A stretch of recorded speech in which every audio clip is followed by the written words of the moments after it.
does it feel like to be at a almost 30th anniversary of this of this film? What does it feel like for you, honestly, Larenz, when you think about, I mean, both of you having a number of films that are classics, right? Celebrating this one, what does it feel like? Man, it's an extraordinary feeling, given the fact that it is almost 30 years later, people are still talking about it. It's jumping from one generation to the next, and their interpretation of what we were doing is different. Yep. And what's beautiful about it is that you all, as the audience, get to interpret what we do and how it lands and resonates to you. Mm-hmm. And to just see and hear how people kind of have, grown with the movie, and we hear the dialogue and the music and the soul that came from it. It's just a beautiful feeling. It really is, because as an actor, you're going through a journey. If you can have a movie or one thing and feel like it's a gem. Mm-hmm. We consider Love Jones a cinematic treasure. Yeah.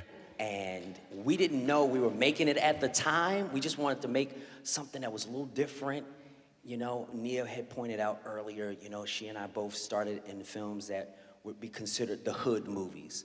Mm. Fantastic, incredible. Brandy and O-Dog, Falling in Love. Yeah, there it is. From Boys in the Hood to Menace to Society, and to seeing this, it just gave us the possibilities of the things that we typically didn't see. Historically, other people wrote for us. Yeah. We didn't write our own stories. We didn't direct our own movies. We didn't produce our own films. And so this was something that was really beautiful, and that almost 30 years later, man, people still talking about it is beautiful. When they come up to you and people say things, I know that there are probably lines that people shout at you all the time. Yeah. But what is the thing that people most often say to you when they're talking about Love Jones? Like something that they loved or something they remember or they can't get out of their head? It's just the title. The title, right? Because... Come on, Love Jones. Is when you walk out the elevator. Yes. Yep. Come on, girl. You already know. Girl. Come on, where's Darius? I'm like, I don't know. We haven't spoken in a couple weeks. Not where's Darius. That's what they say. Where's Darius? You know that Larenz Tate is fine. Where's Darius? I'm like... And as all the guys are always asking, did you really kiss Nia Long? I'm like, did you see the movie? I got my hair wet for him. Yes. You say your hair wet for him? I got my hair wet for him. So can we get right to that moment? I just want to get to the moment of the hair. Oh, you want to go right to it? I want to listen to it. That's like 5 cards down. That's 5 cards, but we'll run it back.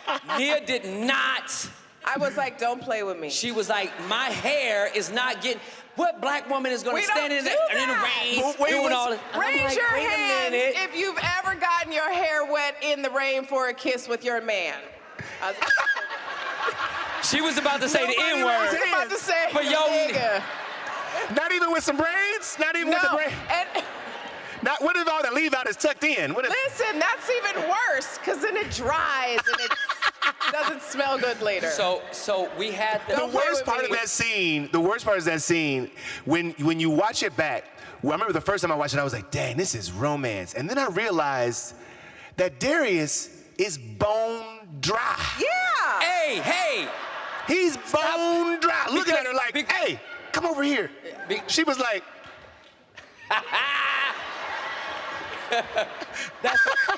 Listen, man, Darius had to do that. Listen, Nia, to her point, she was thinking like the audience. Yeah, I was really thinking about us. Like, we don't really do that. She was like, I don't want to take the audience out of the moment. Yeah. To think about the hair dynamic, because it's such a important moment. But I'm glad you did it. I'm glad we...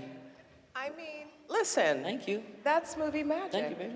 And honestly, that to me is one of the most iconic cinematic kisses for Black people ever.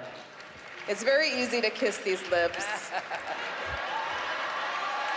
I mean, I'm not kissing them now. You guys stop it. That was, Disclaimer. Yeah. Disclaimer. Listen, I'm very... Back then, 30 years ago, it was... Yes, it was a very long time ago.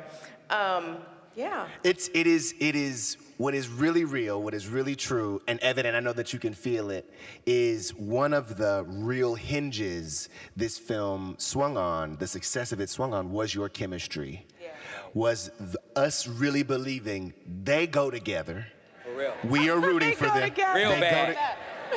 They go to, and my man is out. Where's Miami at? You know? What, take me into the process of how you became friends, how you became close in order to be able to portray that. I know that you're professionals, Right. but what was your process like in getting to know each other for this project? Uh-oh. Now Larenz hit me with it. No, in all honesty, I think when I met Larenz and his brothers, I said, wow, when I have sons, I'm going to drop them off at your mom's house. Remember I said Absolutely, that? yep, all the time. Because they are gentlemen. And they love women. Yes. They are respectful. And they are kind. And they are smart. And I think for Black women, the most important thing for us is to feel safe. And he made me feel safe. Thank you. And he wasn't my lover, he was my friend. Yes. Yeah. Yes. And we were creating together. And when you are young and you're in an industry that is not always kind, you need for your leading man to have your back.